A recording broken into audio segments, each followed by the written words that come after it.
Okay, welcome to this session tonight about aeronautical engineering. If you don't know Tejasva, most of you already know him. If you don't know, this is Tejasva Malhotra, who was with us, who graduated in 17, and we met Tejasva in 15 when he came straight from New Delhi as a Rubiks cube master at his young age on a rooftop in Delhi, looking at all this. So he came with a big brain, and we introduced him hopefully to the creative side of his character, and with maths and with physics and with DT, he managed to convince them to offer him a place at Imperial to do aeronautical engineering, so he's here to talk about his experience there. It's just.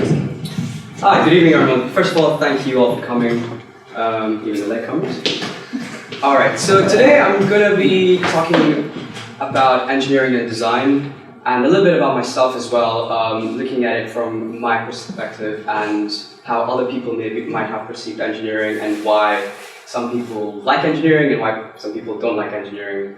And it's quite a broad topic that I'll be touching today because some of you are in fourths maybe, and some of you might be specialists as well, so I want to kind of take each step. So, okay, let's move forward. So, this is going to be a very interactive session. It'll be nice if that is the case because I want you guys to engage in it. So, what according to you is engineering? Anyone? Yeah? Problem solving. Alright. Anyone else? Maths. Maths, right. Very common answer, yeah. Come on, one more. Just a very brief, whatever comes to your mind. Physics. Who said that? Alright. You had another one? Yeah, changing or making things that help people. That's the answer I like.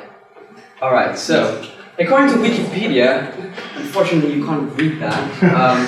Engineers, I'll just spell it out for you. Engineers as practitioners of engineering are people who invent, design, analyze, build, test machines, systems, structures, or materials. And there's a long statement, and that is big of a mouthful.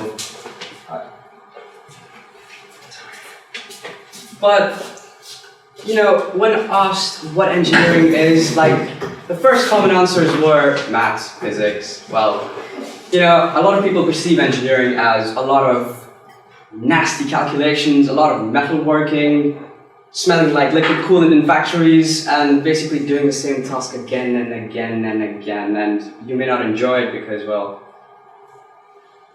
So, next question is, how did you guys get into engineering? Like, what made you even come to this lecture? Anyone? You guys wanted to find out more about engineering, you already have a passion, you want to know how to get into... Yeah? I mean, I enjoyed the subjects like maths, physics, chemistry, PT. Yeah? Yeah? I wanted to sort of understand what it's like. Yeah. To go So you wanted to put them all together and see, yeah. Oh, my dad had a factory. Yeah. And I walk around with my dad quite often around the factories, and I wanted to know how the machine works and stuff. Yeah. And what age did you first visit that factory and you realized, well, 6. You were 6 years old? Yeah. Just kind of appreciating the huge amounts of ingenuity humanity can put into certain projects and just looking into those in more deeper context and seeing where it means for us. Absolutely. Anyone else? Come on, guys. Okay. Well, I come from a... Sorry. If you're late, can you make it quick and just come and sit down really quietly? You're interrupting now. Alright.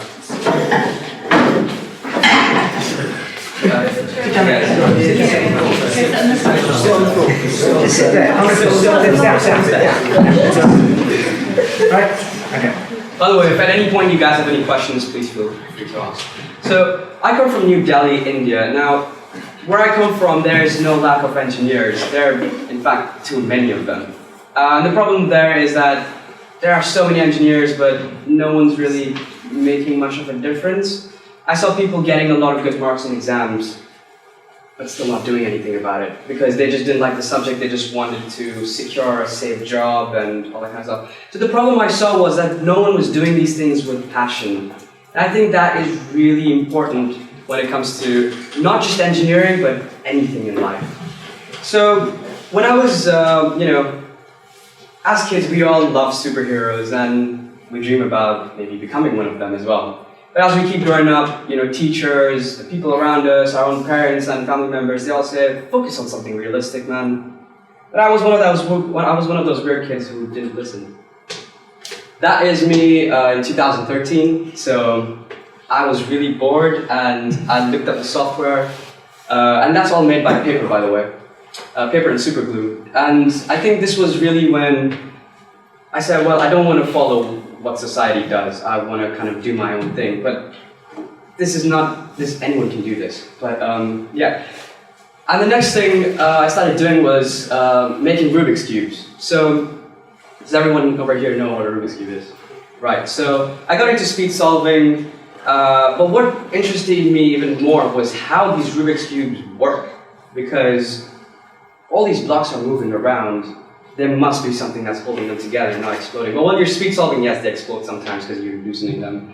But the next step I took was coming up with new designs, or maybe designs that were made that were too hard to make, I guess. So this over here is 4x4x2. This used to be a 4x4x4 cube, which I turned into a cuboid so that people who enjoy problem solving can take it a step further actually. And over there is another step further, so that's a 5x5x3. So all of these I used to make by hand. One of them used to take me 1.5 months to make because I just used sandpaper and super glue. And I didn't have the machines that you guys over here have access to. So I made myself a small enterprise and I sold these Rubik's Cubes worldwide. I was then, I reached 10th grade, so that's equivalent of GCSEs over here. And I said, maybe I'm not really doing anything to achieve my dreams. Well, yeah, these are all my side projects and everything, but I want to be an aeronautical engineer and I want to make a difference. So at the age of 15, I just randomly emailed a CEO, and the CEO was the CEO of Dynamite Technologies, and in India, it's one of the biggest aerospace companies. And they provide parts to Airbus, Boeing, and Bell Helicopters, and a lot of other small aerospace companies as well. I told him about my Rubik's Cube stuff, and I told him why I was doing all that, and I basically wanted to make a difference in the world. So he offered me an internship. I didn't really expect him to reply, but he was so passionate about it. He offered me an internship for 6 weeks. I flew over to another city, stayed there, and I did all sorts of things. Unfortunately, I'm not allowed to show you all the pictures, but I worked on Boeing Chinook helicopters, I worked on Bell helicopters, I worked on Boeing's aircraft, and also military aircraft. I experienced stuff all the way from serving tea and coffee to the people on the shop floor, to working at the shop floor, doing the methods department, the quality department, CAD/CAM as well, and I also had the opportunity to sit with the CEO in a few business meetings. So at a young age, I was able to experience a lot of things people don't get to experience till they actually graduate. And I think that was very special to me, and I think the CEO saw that, and his friend was very generous to send me to this wonderful school called Charterhouse, which you all are sitting in right now, and that changed my world. I was now in a place where I had access to new technologies I didn't even know existed, and it was all thanks to this department. And I'm not trying to flatter you guys, but if you are here, make full use of this, because even in universities, you're not going to get a lot of access to these kind of things. So in the first year, if I remember correctly, the first day I came, I didn't really know what design and technology really was. I just thought it was going to be like a summer camp or something like that, and Mr. Abernathy here told me to start by designing a remote control, and 5 minutes later I was like, I have completed the task in a very, very Indian accent. But that was something, it's just a very nice memory. So in my first year, I did a product investigation on a 3D clock. I designed a vacuum cleaner for product design, and for product manufacture, I manufactured this scaled model of a de Havilland 110, which is sitting right here. And it all started from not knowing how to do anything, and in 1 year, I was able to make this. And the course provided me with a lot of knowledge, but application of the knowledge is another thing. Using all this skill set that I had acquired, the next year I was able to design my own supersonic private jet concept. Now, if you go to Imperial and show this model to them, they're going to say it's not going to work. That's partially true. because I didn't have enough knowledge, because this is something people do after 4 years worth of engineering degree. And by this time, I had a lot of support from a lot of people. This was a very difficult project for me, but if you ask Mr. Abernethy, I spent day and night over here just to make sure this turned out well. So when I went to Imperial, there were a lot of things that I was expecting, and not all of them were as good, let's say. A lot of it was theory. I wasn't able to get a lot of hands-on experience, and a lot of other people weren't as passionate. And by the second term, I realized I wasn't really satisfied with what I was doing. So I took part in a competition that was sponsored by Autodesk called Print and Fly, where we used a CAD software to design our own chassis, but with the electronics that they gave us. So this right here is my concept of a model flying car. We didn't have a lot of time for this, so this is exactly how it turned out. And I won the second prize, and that opened up a lot of other opportunities. Then this summer I was working on a new spacecraft design, which is using technologies that still don't exist but are in the works. And I used those concepts to design a more efficient spacecraft to go to the moon and come back. This was not part of my degree, and neither was a drone. But this is something I did because I was just passionate about doing something more than what the course was asking me to do. So, is engineering for you? Are you curious about how things work? Do you guys want more hands-on experience? And do you ever look at something and say, wow, you know, I wish I could open that up and see how it works? Or do you ever have thoughts of making something and like maybe 5 years down the line you can look at something and say, well, I made that. That every single time I come here, or every single time someone asks me, well, what was your most memorable school experience? I would point towards that. And the reason for that, again, like I say, I was here day and night for that. So it was a very special experience for me. So if you guys are interested in engineering and design, and anything along those lines, well, you need to have a good understanding of maths and physics. And those of you who might be laughing in their mind right now, it's okay. Because instead of looking at subjects and saying, oh, I have to do this and this and this, you could look at it as an opportunity to learn more things. The way the world works right now, unfortunately, is more like, well, I have to do this in order to pass my exams. Instead of, I know very, very few people who actually look at something and go like, well, we're going to learn something new today, that's going to be awesome. And then they look at other real-world examples and say, wow, I can maybe apply this over here, or how can I modify this design, or how can I make my own? So a lot of that has to do with passion, which I will be talking about as well. Chemistry or DT will help. Any of you over here doing DT? Okay, so quite a few of you are doing DT.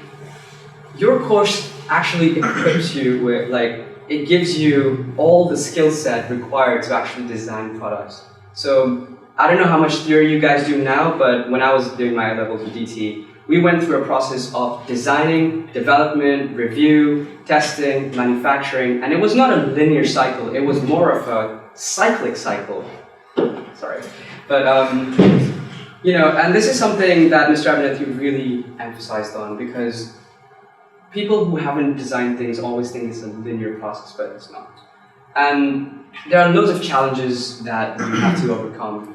But then, yeah, so you know, you use your skill sets and get past them because you learn so many things from it. Yeah, okay, so in order to apply as well, don't fake your personal statements, right? I know a lot of people who are at Imperial who don't have a genuine interest in aeronautical engineering. And when I asked them what they had written for their personal statement, they said, oh, we just faked it, you know? And a lot of people do that. But my advice to you is, don't do that. And the reason for that is because when you enter university, you are going to be very, you know, they'll just keep throwing challenges at you. Now you can look at them and say, oh, this is a new problem, this is a new problem. Or you can say, all right, this is a new opportunity, or this is a new opportunity. So there's a whole completely different mindset of how you approach these problems. And you have to have a genuine passion for engineering and design, and good grades will help. So, how do you, I know people who come from school and say, oh, I'm really interested in engineering. And then they go to university and then they say, oh man, this is not for me. And it's really sad to see that because they kind of get lost in, assignments and coursework and all that stuff and forget to look at the bigger picture. They forget why they're there and people start dropping out. So how do you actually keep the passion? Or you might be here right now in this lecture because you want to know more about engineering and you don't actually have a passion for it, and that's completely okay. But how do you actually start having a passion for it? Well, it actually starts with a very basic appreciation. How many of you guys look around and actually say, wow, this must have been really thought through? Yeah, you don't have to be shy, yeah, go ahead. Now, can you give an example of when you did that? I think it was when you're on a canal, you have locks. Yeah. I thought that, I was like, oh, that's quite clever. Yeah. Where they can move the water. Yeah. Where you... Oh yeah, I was going to say just literally a phone. Absolutely, yeah. You've got the world at your fingertips in your pocket. Absolutely. So phones, let's take an example of phones. Phones years ago, if you told someone, well, we're going to have this device that we can keep in our pocket, people would laugh at you because they go, you're crazy, that's not possible. Oh well, a lot of new innovators and visionary people came in and actually changed that. Because now we have all these things and they're so compact, you basically have a computer in your pocket. Anyone else who wanted to speak? Yeah? I like gyroscopes work. Gyroscopes, yeah. Do you guys know what gyroscopes are? Yeah. Alright. Okay, so that's one way, that's the very fundamental things. Like just look around. If you guys go for a walk or something in your break time, just look at things around you and say, well, how could this have been made? Or how could this be better? I know we guys, especially as 21st century people, we complain a lot. Well, I don't see a lot of people doing something about it, And I think that's where engineers can really step in. And not just engineers, even designers. We can step in and actually change that. You can look at things and say, oh, this is a faulty, thing. Well, you could look at it in a way, well, that's an opportunity for me to actually show that, I can do something about it. You can change it, make the world a better place. You don't have to do something big in order to do that. Every small step contributes. Right, so that's one of the ways. Explore new ideas and technologies. So you guys are subscribed to any YouTube channels that talk about new technologies or, I watch a lot of those because you're up to date with what's happening in the industry. And that really helps because you look at something and you go like, wow, that's actually really cool. And then you start doing a little bit more research, and before you know it, you actually want to do that as your career. So, it's all these small things that really help. And attend events around you. Now, this is an event, and I'm very happy that you guys are here. Maybe some of you will learn something, maybe you won't, but at least you're here, at least you're trying to explore what's going on. Try looking for experience in volunteering at companies. So, I've heard a lot of people say, oh, we're too young and no company is going to take us. Well, you don't have to work there. You can just go there and see what it's like, whether you like the environment, whether you like the way things are done, or if you're really keen, you can even tell them, well, I don't like the way you guys do this. Can you possibly change it? Some people will laugh at you, but there might be people who would really appreciate that. For example, I was 15 when I went to that company. Well, it was more of an experience thing. I didn't think of putting it on my CV. I wasn't thinking, oh, this is going to impress my friends, or oh, this is going to impress my future employers. No, it was purely because I wanted to see how things work. So try looking for experiences. Use the DT Center to the fullest. We have a lot of stuff here that even universities don't. And I tell them that every single time I'm here. Even at Imperial, we have workshops, but they're more for the research people, or we're not given enough access to use these things, and people are always... Sorry. So use this to the fullest. And while I was over here, apart from just doing the coursework, I was actually working on my own little things as well. So, anyone doing physics over here? Yeah. Was that an obvious thing? Okay. So you guys might have to do PI. I don't know, if you guys are in fourth or fifth, so you will have to do a PI, which is a personal investigation in the second year. I used DT's resources to design my own experiment.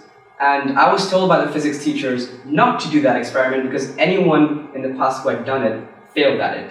I wanted to do aerodynamics. I wanted to see how the angle of attack affects the amount of lift, or how it affects the drag, or how the velocity affects the speed and drag. Sorry, velocity affects the lift and drag. I was told not to do it because everyone had failed it in the past. So what I did was I used that as an opportunity to show them that, well, I can come up with something new. And what I did was I just made an airfoil and I designed a setup in which I was able to actually do it properly. And if you compare the results to the internet, they had the same graph. And I scored a very high mark in PI simply because I was using the resources that we had access to. Create. Like I said, don't just do things that your course requires you to do. Do more. If you're genuinely interested in how 3D printing works, learn more about it. Learn how you can use other materials to maybe make the model more stronger, stiffer, or whatever it is that you're designing. Or you could work at how people are trying to 3D print organs, or bones, or metal. And if you're genuinely interested, go ahead and have a look. Talk to your physics teachers. Talk to Mr. Abernethy, because it shows that you are being passionate. You're trying to explore more new things. And slowly but steadily, you will get a lot of support from people who are watching you do that. And the bonus feature is that you actually start inspiring a lot of people around you. So, is engineering right for you? So, again, it's not just about marks. Like I said, good grades will help. But especially now, it's not just about marks. Like I said, I've seen a lot of people getting a lot of good marks, but when you ask them about the content, they don't actually know. They just know how to, write it down in the exam. So make sure when you're actually understanding the concept, you understand it, not just mug it up for exam purposes. The industry now actually requires innovative and creative minds. Like you could just, get an engineering degree, and if you don't know anything, you're just going to be, working at some small company doing the same task again and again, which is not really satisfactory. So it's always good to understand, because once you start understanding a concept, and then you can start, combining concepts into creating something new. So this is an example I give everyone. Someone who knows engineering really well, and they're really interested in music, well, they can come up with new types of instruments. Like instruments these days, you can have, those launch pads that create sounds once you program them, or you even have these new keyboards, new guitars, new electric drum kits. So this all happens because someone tried combining music and engineering,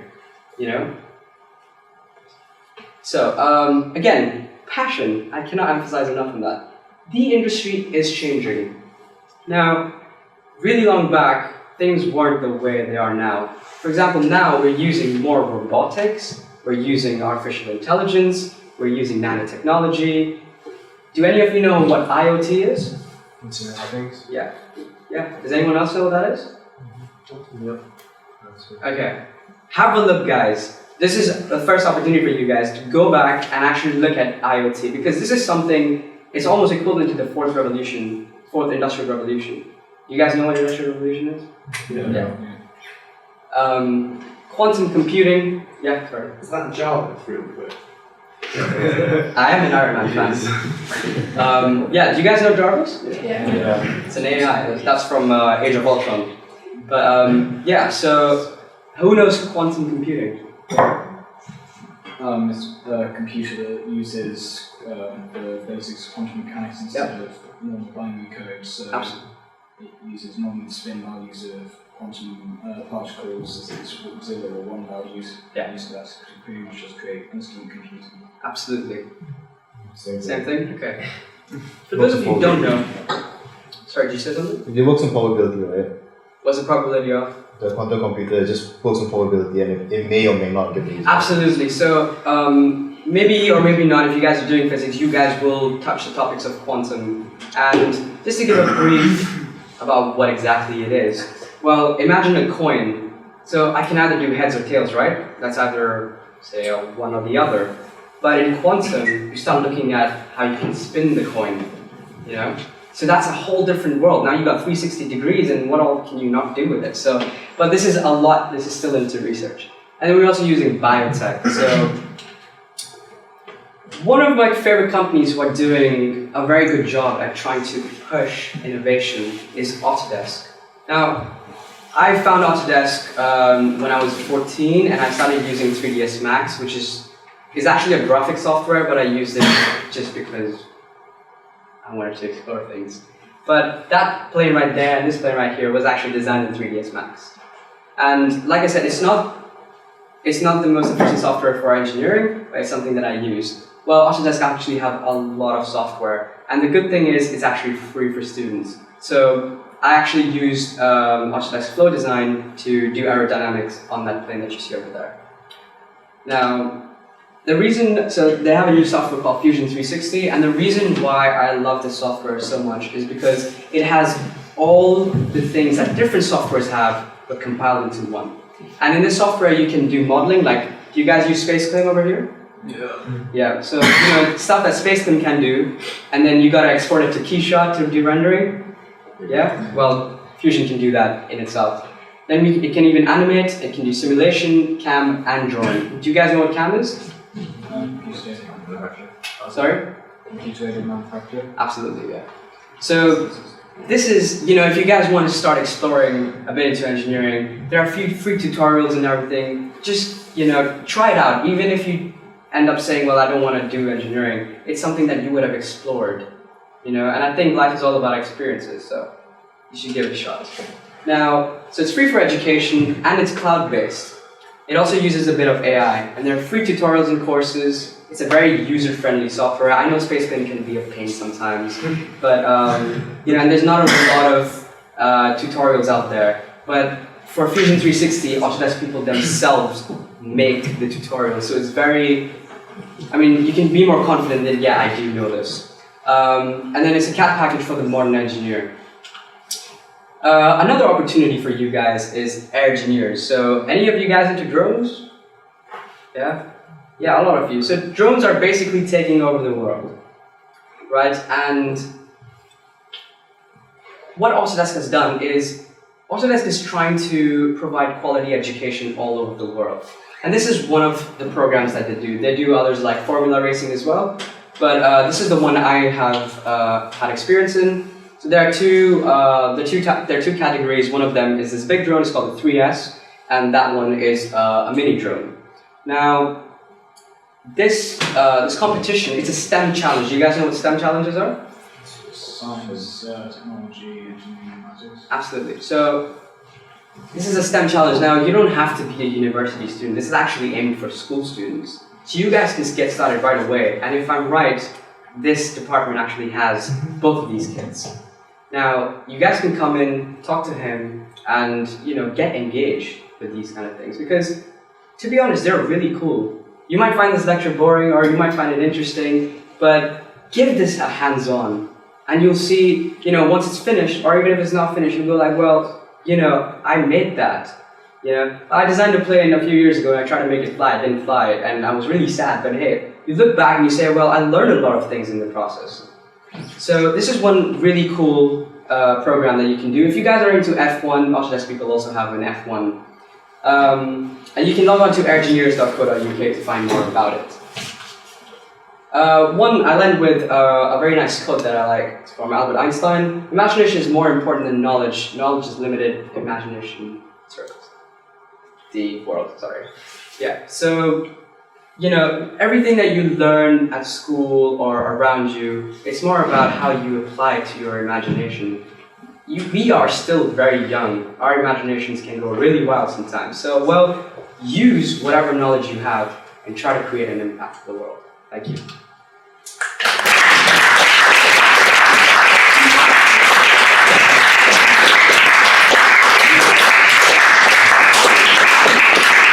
Thank you, Justin. I hope you've all found that interesting and useful.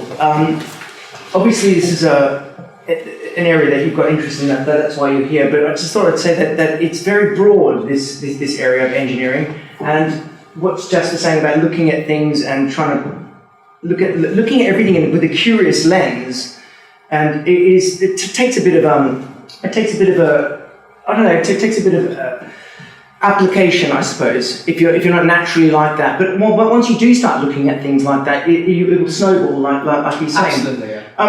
The world that you're going to inherit, I mean, people are banging on about engineering a lot these days. It's all over the news, and there's a reason for that. I went over to the States a couple of months ago to an art and design college there called SCAD, and they were talking about careers. I mean, it's an art and design college, so they're talking about creativity. I love that last quote, because knowledge is, you can just fill up a jar full of things. You can know a lot of stuff, but that doesn't mean you can do anything new with it. But the world that you're going to inherit is going to require people to do new stuff, not just know stuff.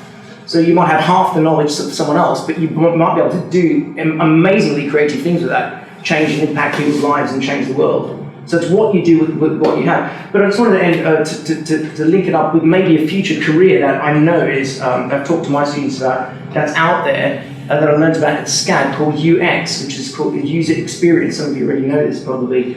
And it is linking technology that exists, that's out there, like drones. Drone technology is out there, right?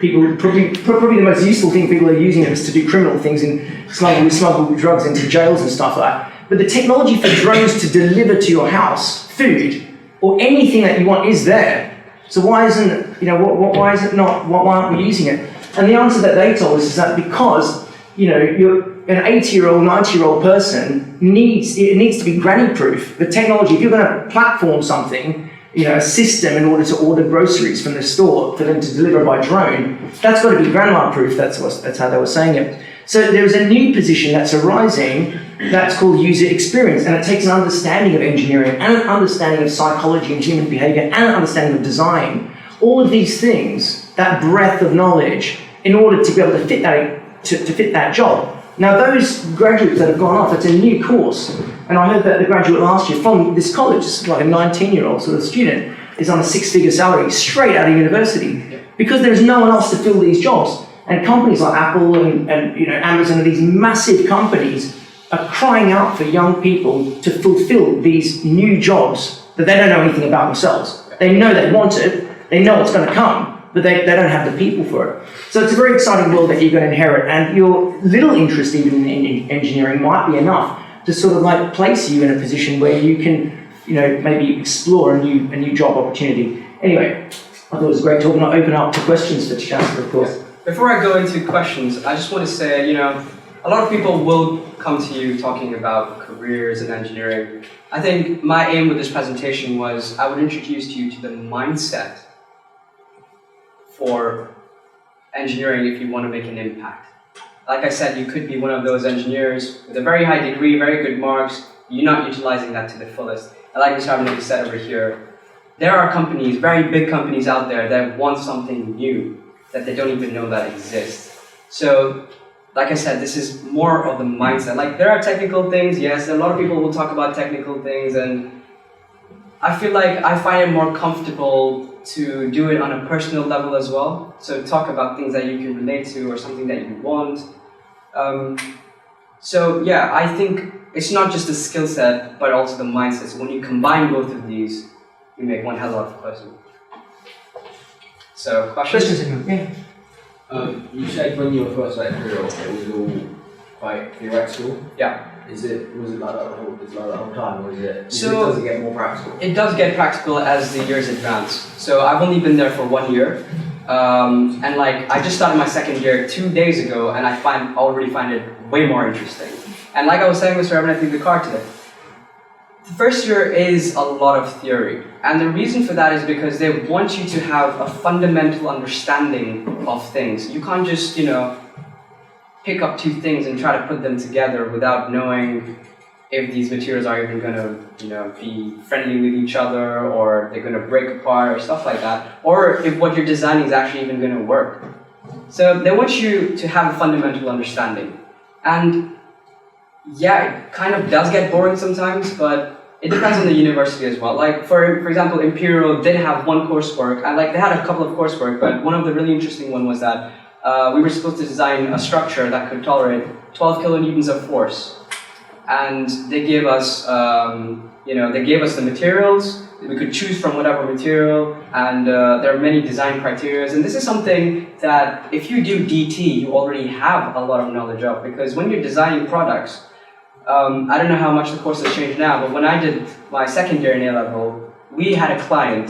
We were supposed to pick a client. We were supposed to make something for them. So it was like a real world experience almost. So that jet is actually designed for a space. I don't remember the dimensions, but the person wanted a model of a private jet that's very luxurious, looks elegant, stuff like that. And this is the kind of stuff that you'll do maybe in your third and fourth year of engineering. But yeah, the first year is a lot of theory. We have already started working on our L2, which is a second year project, which is a wind turbine. So now what we're doing, which is quite interesting, we're using everything that we learned last year, and now we're actually applying it. So it's aerodynamics, it's structures, it's materials, it's mechanics, and all the good stuff. So when you're able to do that, and then you know, in the end of the day, like 1 year from now, when the whole thing will be completed, and you would have done tests on it, and you find out how much power it can generate and stuff, you will be very happy. When you look back and say, well, you know, it might have been hard, it might have been stressful, but at the end of the day, we learned so many things, you know? How's Imperial's workshop Compared to? Charterhouse workshop? So, like I said, Charterhouse has DT. Engineering colleges don't, you know, have that kind of, the way they approach the course is completely different. I mean, it's similar, but this is more design-based and that is more engineering-based. And a lot of people who are engineers aren't designers, but they are designers who are engineers, if that makes sense. So at DT, you actually have a lot of access to 3D printers, CNC milling, drills, lathe machines. There's so many things over here, and try to actually use all of them. Like with both my projects, I tried using as much as I could. But at Imperial, the first year it is a bit hard to get access to these workshops. Well, Imperial has something known as a hackspace, which is like DT. But you know, it may not be as organized. It may not be as you know, resourceful. Can you get into it anytime? Hackspace is free, yes. I mean, if you're an Imperial student, yeah, Hackspace is free. You have to pay for the materials, obviously, but you can use the resources for free. Yeah. For your course, you have to learn coding and all that sort of Absolutely. stuff. Yes. Did you learn it in Charterhouse beforehand, or? No. Started So, fresh? one of the things I'm really bad at is actually coding. So, I have had a lot of CAD experience simply because I like 3D modeling, but you know, one thing to keep in mind is that these university courses, you know, if they are a very good university like Imperial, they will give you a lot of skill sets when you graduate. So you will have learned coding, you will have done CAD, you do a lot of engineering fundamentals, application, teamwork, all the things that companies now require. So in your degree, I mean, your degree might just say aeronautical engineering or electrical engineering, but it's the skill set that you now have that will help you in the career that you choose. When you started, was it just engineering and then you move on to pick your major, like aeronautical, or do you start with aeronautical? So I think most universities, especially in the US, you kind of do general engineering first, and then maybe in the third or fourth year you specialize. But at Imperial, the reason why I chose Imperial and not US or not Cambridge or stuff like that, is because we start off not just with general engineering, but also with aeronautical engineering involved. So we do stuff that mechanical engineers do, but on top of that, we do stuff like aerodynamics and aircraft performance, and all the examples that are given to us, they try to kind of make it valid to aeronautical engineering. So aerodynamics and aircraft performance obviously are aero stuff, but say like in mechanics, they'll teach you, when they're doing planetary motion, they'll teach you about Kepler's laws. Right now, you might just be going what those laws are, but then we start applying these laws, and it gets pretty cool actually. When you were designing that plane, did you know it was not going to work, and then you still continue doing it? Oh no, absolutely not. I tried, okay, I got scolded by Mr. Abernethy a lot for this, but I kept trying to improve the design as much as I kept reading. So, the reason why this plane looks like, it looks as the way it is right now is because I didn't do the 4 years of stuff that I will be doing now. I just read a lot of books. So there's this book called Flat Without Formula. You don't need to be a genius in maths to be able to understand what the person's trying to say in that book. And that book is one of the reasons why I knew the fundamentals of aerodynamics in the first place. So no, I didn't actually know that it's not going to work. Because I had very limited knowledge, but it was enough to come up with a concept like that. And till today, like, someone at Imperial wrote an article about that. So it wasn't all bad. I mean, you look back and like say, well, that looks pretty cool. And I show off that picture everywhere, by the way. Yeah. So, did you take your folder for interview for Imperial? Do you have an interview for Imperial? I had an interview for Imperial, but no, this was not complete at that time. But I did mention it. I said I'm working on a supersonic private jet concept, and they said, all right, then, you know, what kind of things are you looking into? So I talked about aspect ratio, finance ratio, you know, basic supersonic characteristics of an aircraft and how can be accommodated in a size like that. I mean, right now it looks pretty big because it's a big scaled model, but in real life this wouldn't be very large because it's a private jet. But it was something that they really considered because they saw, well, this guy is already so passionate that he's doing stuff beforehand, even before coming to university. So when you guys do projects, and this is why I'm telling you to do other things as well, not so that you can impress your interview, but like, just because you like it, yeah? Don't just stop because people are telling you to stop. Do more, prove them wrong. I think that's the kind of mindset I approach with as well. Sorry, I'll bend a bit off topic, but yes. Yeah, go ahead, no, Harrison. Why didn't you just copy a basic Concorde design? Why did you have to make it with the extra wings and yeah, back? Why didn't you just that's a very good question. Well, I didn't want to copy. I wanted to create something new because now this is it's an exact replica of an existing aircraft. That is inspired by a lot of different aircraft. But it's something I can say that I designed myself after doing a lot of research. So if you look at the way the fuselage is, it is basically like a Concorde, apart from the drooping nose, obviously. The wings come in from the F-14 Tomcat. Those are inspired by that. Obviously, there are design changes so that it can fit into one whole thing that you designed. And then the wings come from the the tail comes from the F-22 Raptor. And this small thing that I wanted to kind of incorporate in the design is the fact where you can see the airframe and you can see the seats inside. I don't know if you can see it from back there. Feel free to have a look at it later. But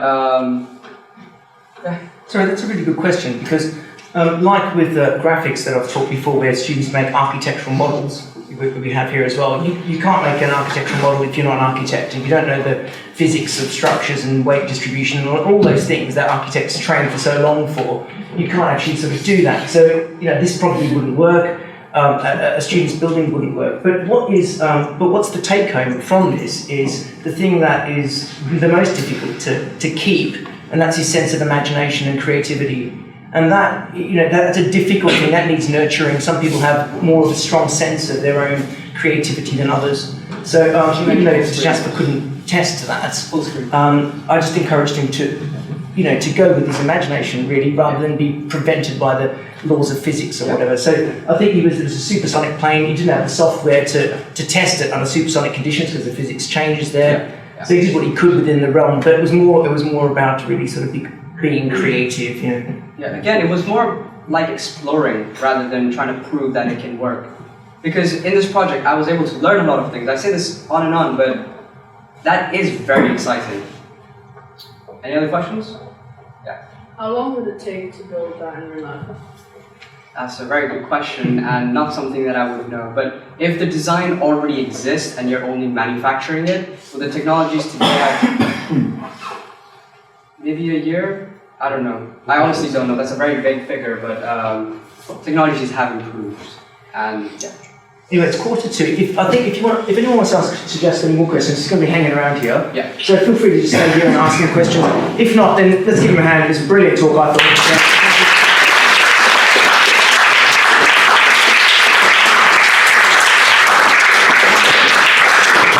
Thank you all for coming. I hope that was useful for you.